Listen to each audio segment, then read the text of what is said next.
गई समीप महेश तब हंसी पूछ कुशलात, रामा हंसी पूछ कुशलात। लीनी परीक्षा कवन विधि, कहु सत्य सब बात। सियावर राम जय जय, मेरे प्रभु राम जय जय राम। मास पारायण दूसरा विश्राम। श्री गणेशाय नमः। श्री जानकी वल्लभ विजयते।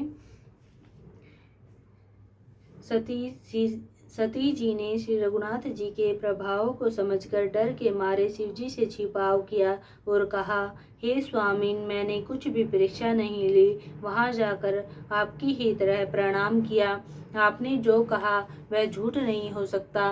मेरे मन में यह बड़ा पूरा विश्वास है। तब शिव जी ने ध्यान करके देखा और सती जी ने जो चरित्र किया था सब जान लिया। फिर श्री रामचंद्र जी की माया को सिर नवाया, जिसने प्रेरणा करके सती के मुंह से भी झूठ कहला दिया। सुजान शिव जी ने मन में विचार किया कि हरि की इच्छा रूपी भावी प्रबल है। सती जी ने सीता जी का वेश धारण किया। यह जानकर शिव जी के हृदय में बड़ा विषाद हुआ। उन्होंने सोचा कि यदि मैं अब सती से प्रीति करता हूँ तो भक्ति मार्ग लुप्त हो जाता है और बड़ा अन्याय होगा। सती परम पवित्र है, इसलिए इन्हें छोड़ते भी नहीं बनता और प्रेम करने में बड़ा पाप है। प्रकट करके महादेव जी कुछ भी नहीं कहते, परंतु उनके हृदय में बड़ा संताप है। तब शिव जी ने प्रभु श्री रामचंद्र जी के चरण कमलों में सिर निवाया और श्री राम जी का स्मरण करते हुए ही उनके मन में यह आया कि सती के इस शरीर से मेरी पति पत्नी रूप में भेंट नहीं हो सकती। और शिव जी ने अपने मन में यह संकल्प कर लिया। स्थिर बुद्धि शंकर जी ऐसा विचार कर श्री रघुनाथ जी का स्मरण करते हुए अपने घर कैलाश को चले। चलते समय सुंदर आकाशवाणी हुई कि हे महेश, आपकी जय हो। आपने भक्ति की अच्छी दृढ़ता की। आपको छोड़कर दूसरा कौन ऐसी प्रतिज्ञा कर सकता है। आप श्री रामचंद्र जी के भगत हैं, समर्थ हैं और भगवान हैं। इस आकाशवाणी को सुनकर सती जी के मन में चिंता हुई और उन्होंने सकुचाते हुए शिव जी से पूछा, हे कृपालु, कहिए आपने कौन सी प्रतिज्ञा की है। हे प्रभु, आप सत्य के धाम और दीन दयालु हैं। यद्यपि सती जी ने बहुत प्रकार से पूछा, परंतु त्रिपुरारी शिव जी ने कुछ न कहा। सती जी ने हृदय में अनुमान किया कि सर्वज्ञ शिव जी सब जान गए। मैंने शिव जी से कपट किया। स्त्री स्वभाव से ही मूर्ख और बेसमझ होती है। प्रीति की सुंदर रीति देखिए कि जल भी दूध के साथ मिलकर दूध के समान भाव बिकता है, परंतु फिर कपट रूपी खटाई पड़ते ही पानी अलग हो जाता है, दूध फट जाता है और स्वाद प्रेम जाता रहता है। अपनी करनी को याद करके सती जी के हृदय में इतना सोच है और इतनी अपार चिंता है कि जिसका वर्णन नहीं किया जा सकता। उन्होंने समझ लिया कि शिव जी कृपा के परम अथाह सागर हैं। इससे प्रकट में उन्होंने मेरा अपराध नहीं कहा। शिव जी का रुख देखकर सती जी ने जान लिया कि स्वामी ने मेरा त्याग कर दिया और वे हृदय में व्याकुल हो उठी। अपना पाप समझकर कुछ कहते नहीं बनता, परंतु हृदय भीतर ही भीतर कुम्हार के आवे के समान अंततः जलने लगा। वृष केतु शिव जी ने सती को चिंता युक्त जानकर उन्हें सुख देने के लिए सुंदर कथाएं कही। इस प्रकार मार्ग में विविध प्रकार के इतिहासों को कहते हुए विश्वनाथ कैलाश को जा पहुँचे। वहां फिर शिव जी अपनी प्रतिज्ञा को याद करके बड़ के पेड़ के नीचे पद्मासन लगाकर बैठ गए। शिव जी ने अपना स्वाभाविक रूप संभाला। उनकी अखंड और अपार समाधि लग गई। तब सती जी कैलाश पर रहने लगी।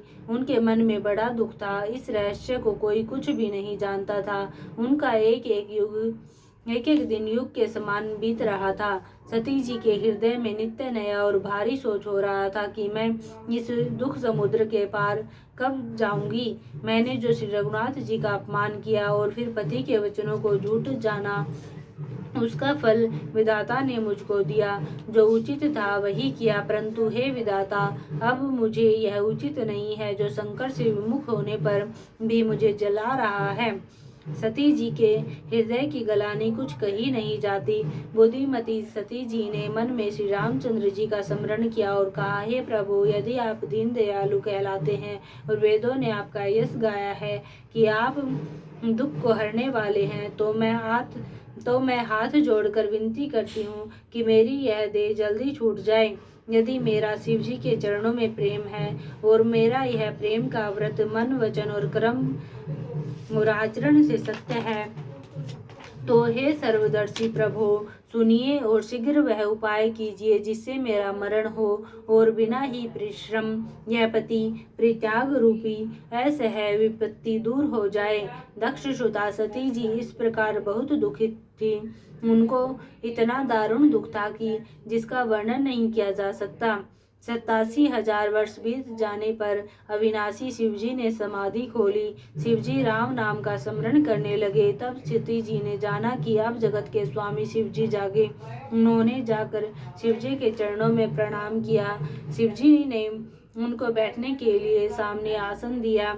शिवजी भगवान हरि की रहस्यमयी रसमयी कथाएं कहने लगे। उसी समय दक्ष प्रजापति हुए। ब्रह्मा जी ने सब प्रकार से योग्य देख समझकर दक्ष को प्रजापतियों का नायक बना दिया। जब दक्ष ने इतना बड़ा अधिकार पाया, तब उनके हृदय में अंततः अभिमान आ गया। जगत में ऐसा कोई नहीं पैदा हुआ जिसको प्रभुता पाकर मद न हो। दक्ष ने सब मुनियों को बुला लिया और वे बड़ा यज्ञ करने लगे जो देवता यज्ञ का भाग पाते हैं। दक्ष ने उन सबको आदर सहित निमंत्रित किया। दक्ष का निमंत्रण पाकर किन्नर, नाग, सिद्ध, गंधर्व और सब देवता अपनी अपनी स्त्रियों सहित चले। विष्णु, ब्रह्मा और महादेव जी को छोड़कर सभी देवता अपना अपना विमान सजाकर चले। सती जी ने देखा अनेकों प्रकार के सुंदर विमान आकाश में चले जा रहे हैं। देव सुंदरियां मधुर गान कर रही है, जिन्हें सुनकर मुनियों का ध्यान छूट जाता है। सती जी ने विमानों में देवताओं के जाने का कारण पूछा।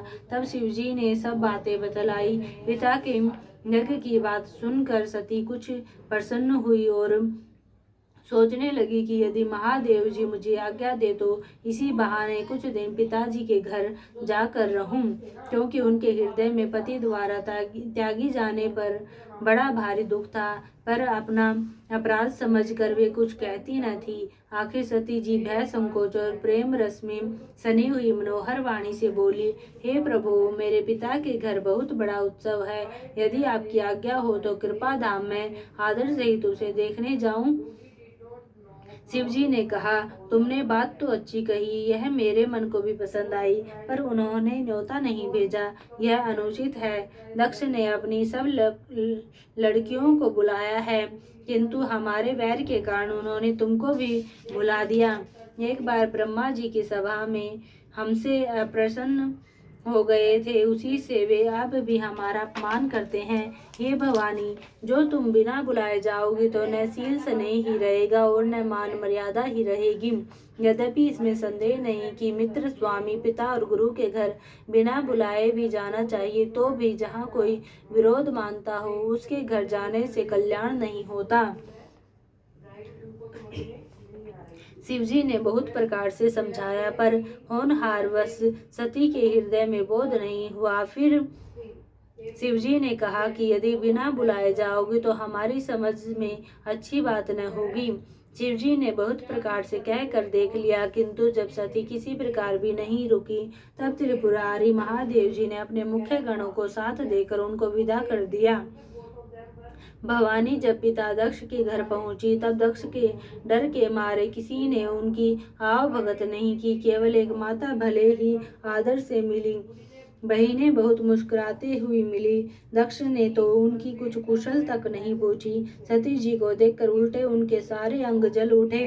तब सती ने जाकर यज्ञ देखा तो वहां कहीं शिवजी का भाग दिखाई नहीं दिया। तब शिवजी ने जो कहा था वह उनकी समझ में आया। स्वामी का अपमान समझकर सती का हृदय जल उठा। पिछला पति परित्याग का दुख उनके हृदय में उतना नहीं व्यापा था जितना महान दुख इस समय पति अपमान के कारण हुआ। यद्यपि जगत में अनेक प्रकार के दारुण दुख है, तथापि जाति अपमान सबसे बढ़कर कठिन है। यह समझकर सती जी को बड़ा क्रोध हो आया। माता ने उन्हें बहुत प्रकार से समझाया बुझाया, परंतु उनसे शिव जी का अपमान सहा नहीं गया। इससे उनके हृदय में कुछ भी प्रबोध नहीं हुआ। तब वे सारी सभा को हठपूर्वक डांट कर क्रोध भरे वचन बोली। हे सभासदों और हे सब मुनीश्वरों, सुनो, जिन लोगों ने यहाँ शिव जी की निंदा की या सुनी है, उन सबको उसका फल तुरंत ही मिलेगा और मेरे पिता दक्ष भी भली भांति पछताएंगे। जहाँ संत शिव जी और लक्ष्मीपति विष्णु भगवान की निंदा सुनी जाए, वहाँ ऐसी मर्यादा है कि यदि अपना वश चले तो उस निंदा करने वाले की जीभ काट ले और नहीं तो कान मूंद कर वहाँ से भाग जाए। त्रिपुर दैत्य को मारने वाले भगवान महेश्वर संपूर्ण जगत की आत्मा है। वे जगत पिता और सबका हित करने वाले हैं। मेरा मंद बुद्धि पिता उनकी निंदा करता है और मेरा यह शरीर दक्ष ही के वीर्य से उत्पन्न है। इसलिए चंद्रमा को ललाट पर धारण करने वाले वृषकेतु शिव जी को हृदय में धारण करके मैं इस शरीर को तुरंत ही त्याग दूंगी। ऐसा कहकर सती जी ने योगाग्नि में अपना शरीर भस्म कर डाला। सारी यज्ञशाला में हाहाकार मच गया। सती का मरण सुनकर शिव जी के गण यज्ञ विध्वंस करने लगे। यज्ञ विध्वंस होते देखकर मुनीश्वर भृगु जी ने उसकी रक्षा की। ये सब समाचार शिव जी को मिले। तब उन्होंने क्रोध करके वीरभद्र को भेजा। उन्होंने वहां जाकर यज्ञ विध्वंस कर डाला और सब देवताओं को यथोचित फल दंड दिया। दक्ष की जगत प्रसिद्ध वही गति हुई जो शिवद्रोही की हुआ करती है। यह इतिहास सारा संसार जानता है, इसलिए मैंने संक्षेप में वर्णन किया। सती ने मरते समय भगवान हरि से यह वर मांगा कि मेरा जन्म जन्म में शिव जी के चरणों में अनुराग रहे। इसी कारण उन्होंने हिमाचल के घर जाकर पार्वती के शरीर से जन्म लिया। जब से उमा जी हिमाचल के घर जन्मी, तब से वहाँ सारी सिद्धियां और संपत्तियां छा गई। मुनियों ने जहाँ तहाँ सुंदर आश्रम बना लिए और हिमाचल ने उनको उचित स्थान दिए। उस सुंदर पर्वत पर बहुत प्रकार के सब नए नए वृक्ष सदा पुष्प फल युक्त हो गए और वहाँ बहुत तरह की मणियों की खाने प्रकट हो गई। सारी नदियों में पवित्र जल बहता है और पक्षी पशु भ्रमर सभी सुखी रहते हैं। सब जीवों ने अपना स्वाभाविक वैर छोड़ दिया और पर्वत पर सभी परस्पर प्रेम करते हैं। पार्वती जी के घर आ जाने से पर्वत ऐसा शोभायमान हो रहा है जैसा राम भक्ति को पाकर भक्त शोभायमान होता है। उस पर्वत राज के घर नित्य नए मंगलोत्सव होते हैं, जिसका ब्रह्मा जी आदि यश गाते हैं। जब नारद जी ने ये सब समाचार सुने तो वे कौतुक ही से हिमाचल के घर पधारे। पर्वतराज ने उनका बड़ा आदर किया और चरण धोकर उनको उत्तम आसन दिया। फिर अपनी स्त्री सहित मुनि के चरणों में सिर नवाया और उनके चरणोदक को सारे घर में छिड़काया। हिमाचल ने अपने सौभाग्य का बहुत बखान किया और पुत्री को बुलाकर मुनि के चरणों पर डाल दिया और कहा, हे मुनिवर, आप त्रिकालज्ञ और सर्वज्ञ है, आपकी सर्वत्र पहुँच है, अतः आप हृदय में विचार कर कन्या के दोष गुण कहिए। नारद मुनि ने हंसकर रहस्य युक्त कोमल वाणी से कहा, तुम्हारी कन्या सब गुणों की खान है। यह स्वभाव से सुंदर, सुशील और समझदार है। उमा, अंबिका और भवानी इसके नाम है। कन्या सब सुलक्षणों से संपन्न है। यह अपने पति को सदा प्यारी होगी। इसका सुहाग सदा अचल रहेगा और इससे इसके माता पिता यश पावेंगे। यह सारे जगत में पूज्य होगी और इसकी सेवा करने से कुछ भी दुर्लभ न होगा। संसार में स्त्रियां इसका नाम स्मरण करके पतिव्रत रूपी तलवार की धार पर चढ़ जाएंगी। हे पर्वतराज, तुम्हारी कन्या सुलक्षणी है। अब इसमें दो चार अवगुण हैं, उन्हें भी सुन लो। गुणहीन, मानहीन, माता पिता विहीन, उदासीन, संशयहीन, लापरवाह, योगी, जटाधारी, निष्काम हृदय, नंगा और अमंगल वेश वाला, ऐसा पति इसको मिलेगा। इसके हाथ में ऐसी ही रेखा पड़ी है। नारद मुनि की वाणी सुनकर और उसको हृदय में सत्य जानकर पति पत्नी हिमवान और मैना को दुख हुआ और पार्वती जी प्रसन्न हुई। नारद जी ने भी इस रहस्य को नहीं जाना, क्योंकि सबकी बाहरी दशा एक सी होने पर भी भीतरी समझ भिन्न भिन्न थी। सारी सखियां पार्वती, पर्वतराज, हिमवान और मैना सभी के शरीर पुलकित थे और सभी के नेत्रों में जल भरा था। देवऋषि के वचन असत्य नहीं हो सकते, यह विचार कर पार्वती ने उन वचनों को हृदय में धारण कर लिया। उन्हें शिवजी के चरण कमलों में स्नेह उत्पन्न हुआ, परंतु मन में यह संदेह हुआ कि उनका मिलना कठिन है।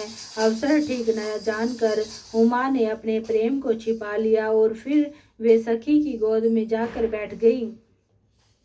देवऋषि की वाणी झूठी न होगी, यह विचार कर हिमवान, मैना और सारी चतुर सखियां चिंता करने लगी। फिर हृदय में धीरज धरकर पर्वतराज जी ने कहा, हे नाथ, कहिए अब क्या उपाय किया जाए। मुनीश्वर ने कहा, हे हिमवान, सुनो, विधाता ने ललाट पर जो कुछ लिख दिया है उसको देवता, दानव, मनुष्य, नाग और मुनि कोई भी नहीं मिटा सकते। तो भी एक उपाय मैं बताता हूँ, यदि देव सहायता करे तो वह सिद्ध हो सकता है। उमा को वर तो निसंदेह वैसा ही मिलेगा जैसा मैंने तुम्हारे सामने वर्णन किया है, परंतु मैंने वर के जो दोष बतलाए हैं, मेरे अनुमान से वे सभी शिवजी में है। यदि शिवजी के साथ विवाह हो जाए तो दोषों को भी सब लोग गुणों के समान ही कहेंगे। जैसे विष्णु भगवान शेषनाग की सैया पर सोते हैं तो भी पंडित लोग उनको कोई दोष नहीं लगाते। सूर्य और अग्नि देव अच्छे बुरे सभी रसों का भक्षण करते हैं, परंतु उनको कोई बुरा नहीं कहता। गंगा जी में शुभ और अशुभ सभी जल बहता है, पर कोई उन्हें अपवित्र नहीं कहता। सूर्य, अग्नि और गंगा जी की भांति समर्थ को कुछ दोष नहीं लगता। यदि मूर्ख मनुष्य ज्ञान के अभिमान से इस प्रकार होड़ करते हैं तो वे कल्प भर के लिए नरक में पड़ते हैं। भला कहीं जीव भी ईश्वर के समान सर्वथा स्वतंत्र हो सकता है। गंगा जल से भी बनाई हुई मदिरा को जानकर संत लोग कभी उसका पान नहीं करते, पर वही गंगा जी में मिल जाने पर जैसे पवित्र हो जाती है। ईश्वर और जीव में भी वैसा ही भेद है। शिव जी सहज ही समर्थ है, क्योंकि वे भगवान हैं, इसलिए इस विवाह में सब प्रकार कल्याण है। परंतु महादेव जी की आराधना बड़ी कठिन है, फिर भी कलेश तप करने से वे बहुत जल्द संतुष्ट हो जाते हैं। यदि तुम्हारी कन्या तप करे तो त्रिपुरारी महादेव जी होनहार को मिटा सकते हैं। यद्यपि संसार में वर अनेक हैं, पर इसके लिए शिवजी को छोड़कर दूसरा वर नहीं है। शिवजी वर देने वाले, शरणागतों के दुखों का नाश करने वाले, कृपा के समुद्र और सेवकों के मन को प्रसन्न करने वाले हैं। शिवजी की आराधना किए बिना करोड़ों लोग और जप करने पर भी वांछित फल नहीं मिलता। ऐसा कहकर भगवान का स्मरण करके नारद जी ने पार्वती जी को आशीर्वाद दिया और कहा कि हे पर्वतराज, तुम संदेह का त्याग कर दो, अब यह कल्याण ही होगा। यो कहकर नारद मुनि ब्रह्मलोक को चले गए। अब आगे जो चरित्र हुआ उसे सुनो। पति को एकांत में पाकर मैना ने कहा, हे नाथ, मैंने मुनि के वचनों का अर्थ नहीं समझा। जो हमारी कन्या के अनुकूल घर, वर और कुल उत्तम हो तो विवाह कीजिए, नहीं तो लड़की चाहे कुमारी ही रहे, मैं अयोग्य वर के साथ उसका विवाह नहीं करना चाहती, क्योंकि हे स्वामिन, पार्वती मुझको प्राणों के समान प्यारी है। यदि पार्वती के योग्य वर न मिला तो सब लोग कहेंगे कि पर्वत स्वभाव से ही जड़ मूर्ख होते हैं। हे स्वामी, इस बात को विचार कर ही विवाह कीजिएगा, जिसमें फिर पीछे हृदय में संताप न हो। इस प्रकार कहकर मैना पति के चरणों पर मस्तक रखकर गिर पड़ी। तब हिमवान ने प्रेम से कहा, चाहे चंद्रमा में अग्नि प्रकट हो जाए, पर नारद जी के वचन झूठे नहीं हो सकते। हे प्रिय, अब सब सोच छोड़कर श्री भगवान का स्मरण करो। जिन्होंने पार्वती को रचा है वे ही कल्याण करेंगे।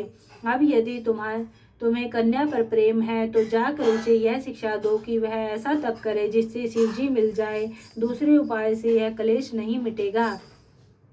नारद जी के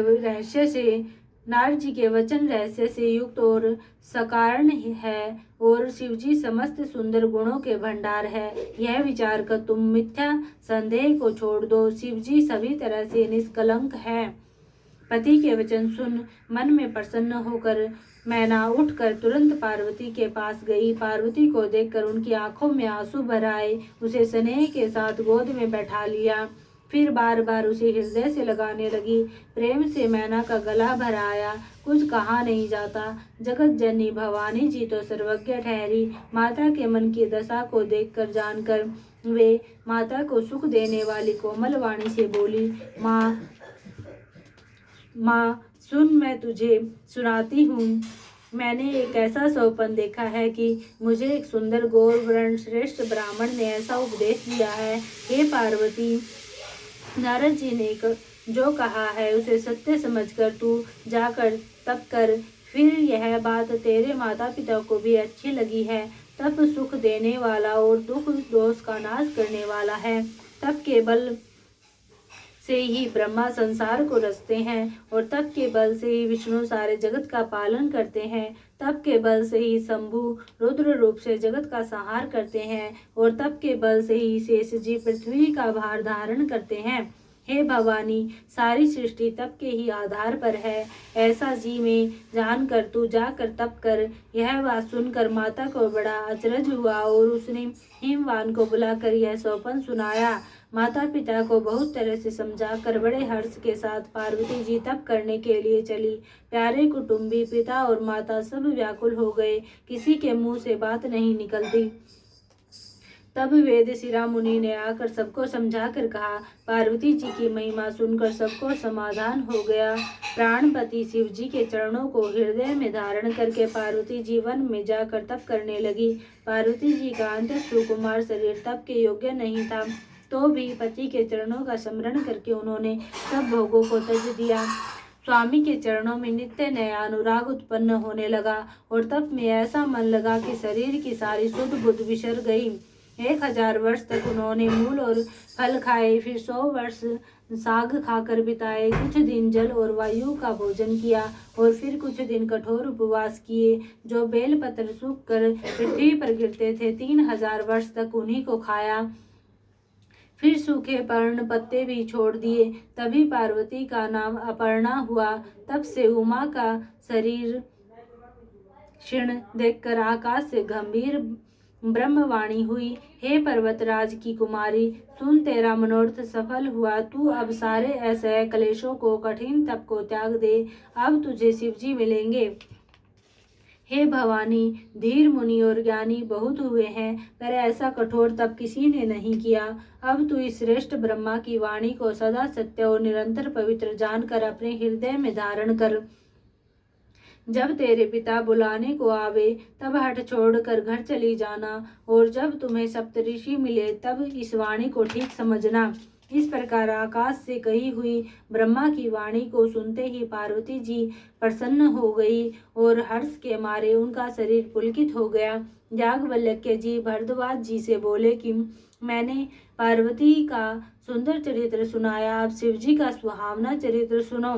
जब से सती ने जाकर शरीर त्याग किया तब से शिव जी के मन में वैराग्य हो गया। वे सदा श्री रघुनाथ जी का नाम जपने लगे और जहाँ तहाँ श्री रामचंद्र जी के गुणों की कथाएं सुनने लगे।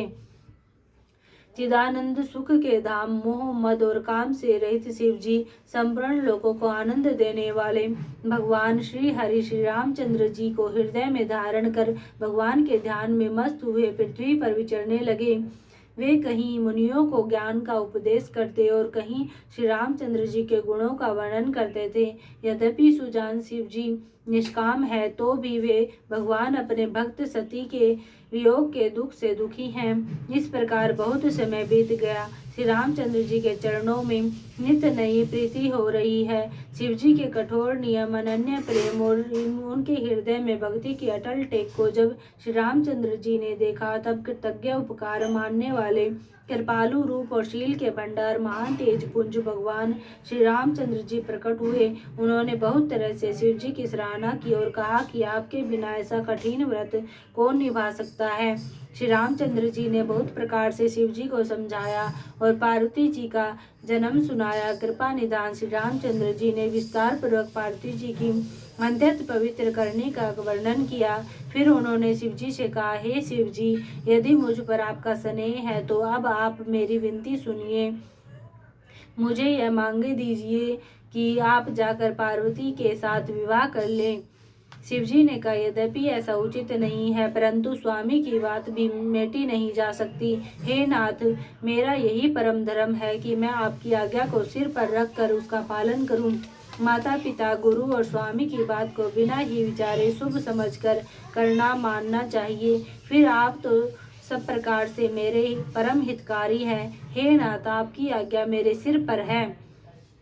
शिव जी की भक्ति, ज्ञान और धर्म से युक्त वचन रचना सुनकर प्रभु रामचंद्र जी संतुष्ट हो गए। प्रभु ने कहा, हे हर, आपकी प्रतिज्ञा पूरी हो गई। अब हमने जो कहा है उसे हृदय में रखना।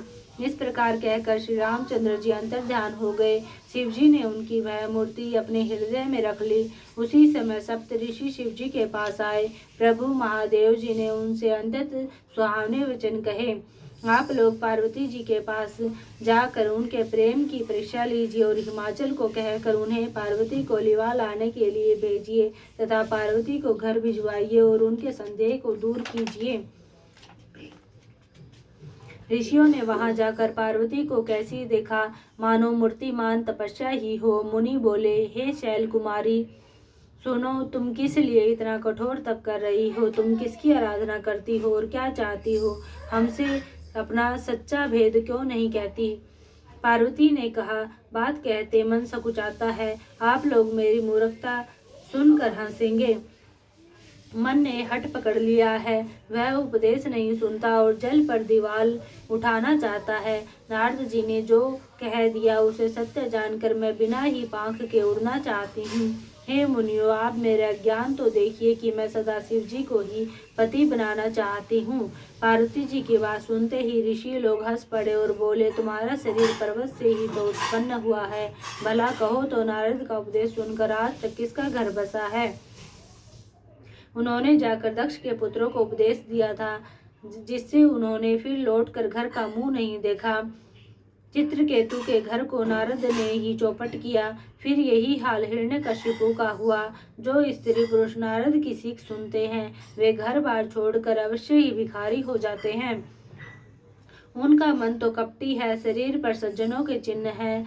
वे सभी को अपने समान बनाना चाहते हैं। उनके वचनों पर विश्वास मानकर तुम ऐसा पति चाहती हो जो स्वभाव से ही उदासीन, गुणहीन, निर्लज, बुरे वेश वाला, नर कपालों की माला पहनने वाला, कुलहीन, बिना घर बार का, नंगा और शरीर पर सांपों को लपेटे रखने वाला है।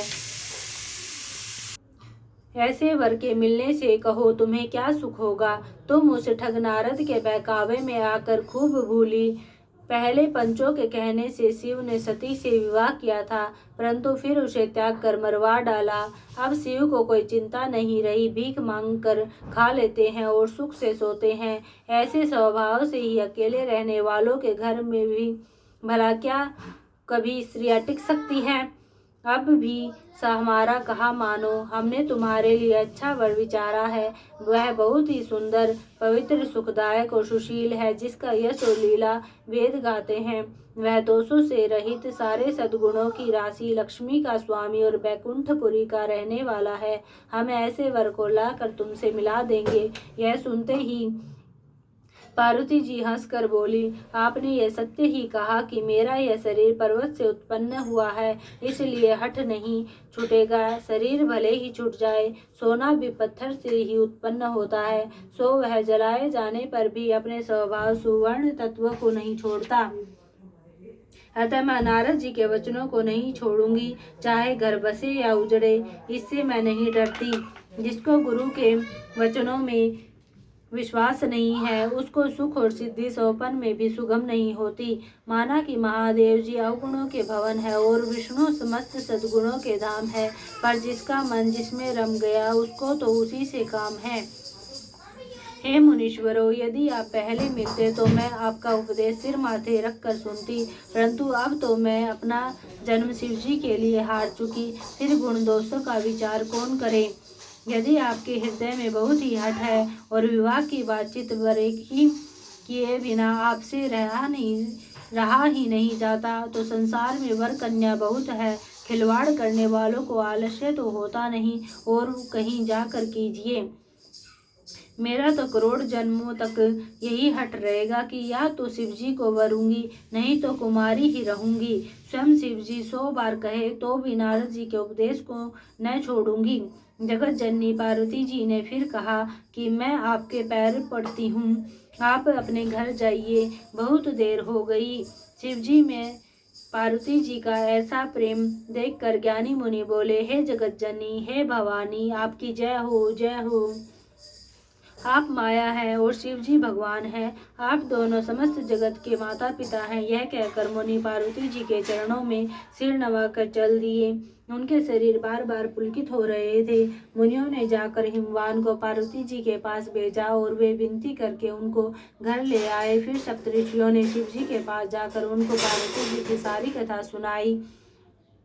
पार्वती जी का प्रेम सुनते ही शिव जी आनंद मगन हो गए। सप्तऋषि प्रसन्न होकर अपने घर ब्रह्मलोक को चले गए। तब सुजान शिव जी मन को स्थिर करके श्री रघुनाथ जी का ध्यान करने लगे। उसी समय तारक नाम का असुर हुआ, जिसकी भुजाओं का बल, प्रताप और तेज बहुत बड़ा था। उसने सब लोक और लोकपालों को जीत लिया। सब देवता सुख और संपत्ति से रहित हो गए। वह अजर अमर था, इसलिए किसी से जीता नहीं जाता था। देवता उसके साथ बहुत तरह की लड़ाइयाँ लड़कर हार गए। तब उन्होंने ब्रह्मा जी के पास जाकर पुकार मचाई। ब्रह्मा जी ने सब देवताओं को दुखी देखा। ब्रह्मा जी ने सबको समझाकर कहा, इस दैत्य की मृत्यु तब होगी जब शिव जी के वीर्य से पुत्र उत्पन्न हो। इसको युद्ध में वही जीतेगा। मेरी बात सुनकर उपाय करो, ईश्वर सहायता करेंगे और काम हो जाएगा। सती जी ने जो दक्ष के यज्ञ में देह का त्याग किया था, उन्होंने अब हिमाचल के घर जाकर जन्म लिया है। उन्होंने शिव जी को पति बनाने के लिए तप किया है। इधर शिव जी सब छोड़ छाड़ कर समाधि लगा बैठे हैं। यद्यपि है तो बड़े असमंजस की बात, तथापि मेरी एक बात सुनो। तुम जाकर कामदेव को शिव जी के पास भेजो। वह शिव जी के मन में क्षोभ उत्पन्न करे, उनकी समाधि भंग करे। तब हम जाकर शिव जी के चरणों में सिर रख देंगे और जबरदस्ती उन्हें राजी करके विवाह करा देंगे। इस प्रकार से भले ही देवताओं का हित हो, और तो क्या कोई उपाय नहीं है। सबने कहा, यह सम्मति बहुत अच्छी है। फिर देवताओं ने बड़े प्रेम से स्तुति की। तब विषम 5 बाण धारण करने वाला और मछली के चिन्ह युक्त ध्वजा वाला कामदेव प्रकट हुआ। देवताओं ने कामदेव से अपनी सारी विपत्ति कही। सुनकर कामदेव ने मन में विचार किया और हंसकर देवताओं से यूँ कहा कि शिव जी के साथ विरोध करने में मेरी कुशल नहीं है, तथापि मैं तुम्हारा काम तो करूंगा, क्योंकि वेद दूसरे के उपकार को परम धर्म कहते हैं। जो दूसरे के हित के लिए अपना शरीर त्याग देता है, संत सदा उसकी बड़ाई करते हैं। यो कहकर और सबको सिर नवाकर कामदेव अपने पुष्प के धनुष को हाथ में लेकर वसंत आदि सहायकों के साथ चला। चलते समय कामदेव ने हृदय में ऐसा विचार किया कि शिव जी के साथ विरोध करने से मेरा मरण निश्चित है। तब उसने अपना प्रभाव फैलाया और समस्त संसार को अपने वश में कर लिया। जिस समय उस मछली के चिन्ह की ध्वजा वाले कामदेव ने कोप किया, उस समय क्षण भर में ही वेदों की सारी मर्यादा मिट गई। ब्रह्मचर्य, नियम, नाना प्रकार के संयम, धीरज, धर्म, ज्ञान, विज्ञान, सदाचार, जप, योग, वैराग्य आदि विवेक की सारी सेना डर कर भाग गई। विवेक अपने सहायकों सहित भाग गया। उसके योद्धा रणभूमि से पीठ दिखा गए। उस समय वे सब सदग्रंथ रूपी पर्वत की कंदराओं में जा छिपे, अर्थात ज्ञान, वैराग्य, संयम, नियम, सदाचार आदि ग्रंथों में ही लिखे रह गए। उनका आचरण छूट गया। सारे जगत में खलबली मच गई और सब कहने लगे, हे विधाता, अब क्या होने वाला है? हमारी रक्षा कौन करेगा? ऐसा 2 सिर वाला कौन है जिसके लिए रति के पति कामदेव ने कोप करके हाथ में धनुष बाण उठाया है? जगत में स्त्री पुरुष संज्ञा वाले जितने चराचर प्राणी थे, वे सब अपनी अपनी मर्यादा छोड़कर काम के वश हो गए। सबके हृदय में काम की इच्छा हो गई। लताओं बैलों को देखकर वृक्षों की डालियां झुकने लगी। नदियां उमड़ उमड़ कर समुद्र की ओर दौड़ी और ताल तेलैया भी आपस में संगम करने मिलने जुलने लगी। जब जड़ वृक्ष नदी आदि की यह दशा कही गई, तब चेतन जीवों की करनी कौन कह सकता है। आकाश जल और पृथ्वी पर विचरने वाले सारे पशु पक्षी अपने संयोग का समय भुलाकर काम के वश हो गए। सब लोग कामांध होकर व्याकुल हो गए। चकवा चकवी रात दिन नहीं देखते। देव दैत्य मनुष्य की नर सर्प प्रेत पिशाच भूत बैताल ये तो सदा ही काम के गुलाम हैं। यह समझकर मैंने इनकी दशा का वर्णन नहीं किया। सिद्ध विरक्त महामुनि और महान योगी भी काम के वश होकर योग रहित या स्त्री के विरही हो गए। जब योगीश्वर और तपस्वी भी काम के वश हो गए, तब पामर मनुष्यों की कौन कहे। जो समस्त चराचर जगत को ब्रह्म में देखते थे, वे अब उसे स्त्री में देखने लगे। स्त्रियां सारे संसार को पुरुष में देखने लगी और पुरुष उसे स्त्री में देखने लगे। 2 घड़ी तक सारे ब्रह्मांड के अंदर कामदेव का रचा हुआ यह कौतुक तमाशा रहा। किसी ने भी हृदय में धैर्य नहीं धारण किया। कामदेव ने सबके मन हर लिया। श्री रघुनाथ जी ने जिनकी रक्षा की, केवल वे ही उस समय बचे रहे। 2 घड़ी तक ऐसा तमाशा हुआ जब तक कामदेव शिवजी के पास पहुंच गया। शिवजी को देखकर कामदेव डर गया। तब सारा संसार फिर जैसा का तैसा स्थिर हो गया। तुरंत ही सब जीव वैसे ही सुखी हो गए जैसे मतवाले नशा पिए हुए लोग मद नशा उतर जाने पर सुखी होते हैं। दुरादर्श जिनको पराजित करना अत्यंत ही कठिन है और दुर्गम जिनका पार पाना कठिन है, भगवान संपूर्ण ऐश्वर्य धर्म यश श्री ज्ञान और वैराग्य रूप 6 ईश्वरीय गुणों से युक्त रुद्र महाभयंकर शिवजी को देखकर कामदेव भयभीत हो गया। लौट जाने में लज्जा मालूम होती है और करते कुछ बनता नहीं। आखिर मन में मरने का निश्चय करके उसने उपाय रचा। तुरंत ही सुंदर ऋतुराज वसंत को प्रकट किया। फूले हुए नए नए वृक्षों की कतारें सुशोभित हो गई। वन वन बावली तालाब और सब दिशाओं के विभाग परम सुंदर हो गए। जहाँ तहाँ मानो प्रेम उमड़ रहा है, जिसे देखकर मरे मनों में भी कामदेव जाग उठा। मरे हुए मन में भी कामदेव जागने लगा। वन की सुंदरता कहीं नहीं जा सकती। काम रूपी अग्नि का सच्चा मित्र शीतल मंद सुगंधित पवन चलने लगा। सरोवरों में अनेकों कमल खिल गए, जिन पर सुंदर भौरों के समूह गुंजार करने लगे। राजहंस कोयल और तोते रसीली बोली बोलने लगे और अप्सराएं गा गा कर नाचने लगी। कामदेव अपनी सेना समेत करोड़ों प्रकार की सब कलाएं उपाय करके हार गया, पर शिवजी की अचल समाधि न डिगी। तब कामदेव क्रोधित हो उठा। आम के वृक्ष की एक सुंदर डाली देखकर मन में क्रोध से भरा हुआ कामदेव उस पर चढ़ गया। उसने पुष्प धनुष पर अपने 5 बाण चढ़ाए और अत्यंत क्रोध से लक्ष्य की ओर ताक कर उन्हें कान तक तान लिया। कामदेव ने तत्क्षण 5 बाण छोड़े जो शिवजी के हृदय में लगे। तब उनकी समाधि टूट गई और वे जाग गए। ईश्वर शिवजी के मन में बहुत क्षोभ हुआ। उन्होंने आंखें खोलकर सब ओर देखा। जब आम के पत्तों में छिपे हुए कामदेव को देखा तो उन्हें बड़ा क्रोध हुआ, जिससे तीनों लोग कांप उठे। तब शिवजी ने तीसरा नेत्र खोला। उनके देखते ही कामदेव जलकर भस्म हो गया। जगत में बड़ा हाहाकार मच गया। देवता डर गए, दैत्य सुखी हुए, भोगी लोग काम सुख को याद करके चिंता करने लगे और साधक योगी निष्कंटक हो गए। कामदेव की स्त्री रति अपने पति की यह दशा सुनते ही मूर्छित हो गई। रोती चिल्लाती और भांति भांति से करुणा करती हुई वह शिवजी के पास गई। अत्यंत प्रेम के साथ अनेकों प्रकार से विनती करके हाथ जोड़कर सामने खड़ी हो गई। शीघ्र प्रसन्न होने वाले कृपालु शिवजी अबला असहाय स्त्री को देखकर सुंदर उसको सांत्वना देने वाले वचन बोले। हे रति, आपसे तेरे स्वामी का नाम अनग होगा। वह बिना ही शरीर के सबको व्यापेगा। अब तू अपने पति से मिलने की बात सुन। जब पृथ्वी के बड़े भारी भार को उतारने के लिए यदुवंश में श्री कृष्ण का अवतार होगा, तब तेरा पति उनके पुत्र प्रद्युम्न के रूप में उत्पन्न होगा। मेरा यह वचन अन्यथा नहीं होगा। शिवजी के वचन सुनकर रति चली गई। अब दूसरी कथा बखान कर विस्तार से कहता हूँ। ब्रह्मा आदि देवताओं ने सब समाचार सुने तो वे वैकुंठ को चले। फिर वहां से विष्णु और ब्रह्मा सहित सब देवता वहां गए जहाँ कृपा के धाम शिवजी थे। उन सब ने शिवजी की अलग अलग स्तुति की। तब शशि भूषण शिव जी प्रसन्न हो गए। कृपा के समुद्र शिव जी बोले, हे देवताओं, कहिए आप किस लिए आए हैं। ब्रह्मा जी ने कहा, हे प्रभु, आप अंतर्यामी है, तथापि हे स्वामी, भक्ति वश में आपसे विनती करता हूँ। हे शंकर, सब देवताओं के मन में ऐसा परम उत्साह है कि हे नाथ, वे अपनी आंखों से आपका विवाह देखना चाहते हैं। हे कामदेव के मद को चूर करने वाले, आप ऐसा कुछ कीजिए जिससे सब लोग इस उत्सव को नेत्र भरकर देखें। हे कृपा के सागर, कामदेव को भस्म करके आपने रति को जो वरदान दिया सो बहुत ही अच्छा किया।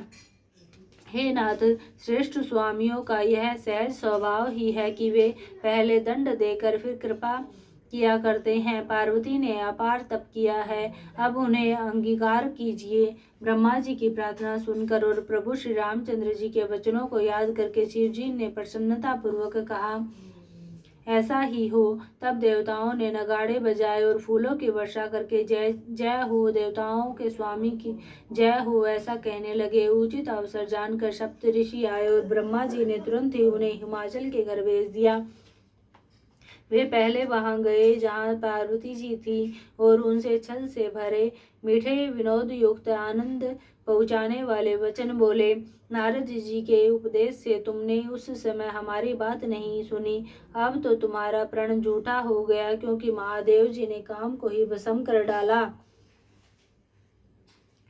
कहा, हमार न सुने हूँ तब नारद के उपदेश, रामा तब नारद के उपदेश। अब भा झूठ तुम्हार पन, जार काम महेश, रामा जा पन जार काम महेश। श्यावर राम जय जय राम, मेरे प्रभु राम जय जय राम, करो कल्याण जय जय राम, मेरा प्रणाम जय जय राम। मास पारायण तीसरा विश्राम, श्यावर राम जय जय राम, मेरे प्रभु राम जय जय राम, करो कल्याण जय जय राम, मेरा प्रणाम जय जय राम, श्यावर राम जय जय राम। आरती श्री रामायण जी की, आरती श्री रामायण जी की, कीरति कलित ललित शियपी की, गावत संत ब्रह्मादिक मुनि नारद, बाल्मीक विज्ञान विशारद, सुख सनकादिक से सरुसारद, भरणी पवन सुत कीर्तिनी की, आरती श्री रामायण जी की। गावत वेद पुराण अष्टदश छौ, शास्त्र सब ग्रंथन को रस, मुनि जन धन संतन को सरबस, सार अंश समंत सभी की, आरती श्री रामायण जी की। गावत संतत शंभु भवानी, हरुघट संभव मुनि विज्ञानी, व्यास आदि कवि वर्ज बखानी, काग भुसुंडी गरुड़ के ही की, आरती श्री रामायण जी की। कलिमल हरणि विषय रस भी की, सुभग सिंगार मुक्ति जुबती की, दलन रोग भव मुरी अमी की, तात मात सब विधि तुलसी की, आरती श्री रामायण जी की। कीरति कलित ललित शियपी की, आरती श्री रामायण जी की, कीरति कलित ललित शियपी की।